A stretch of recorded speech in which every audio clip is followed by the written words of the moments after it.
ಅಲ್ಲಿ ನೀರು ಧುಮುಕ್ತಾ ಇದೆ. ಮಂಚಿ ಬೆಟ್ಟ ಫಾಲ್ಸ್, ಸ್ಮಾಲ್ ಫಾಲ್ಸ್ ಹತ್ರ ಹೋಗೋಣ. ಇದೇ ನಮ್ಮ falls.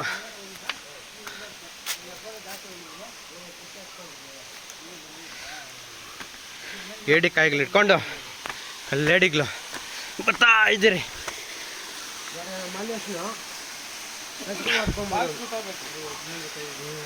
Falls video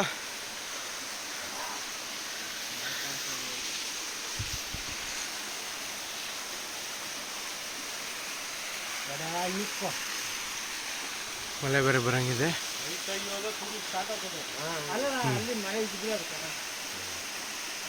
wow, nice.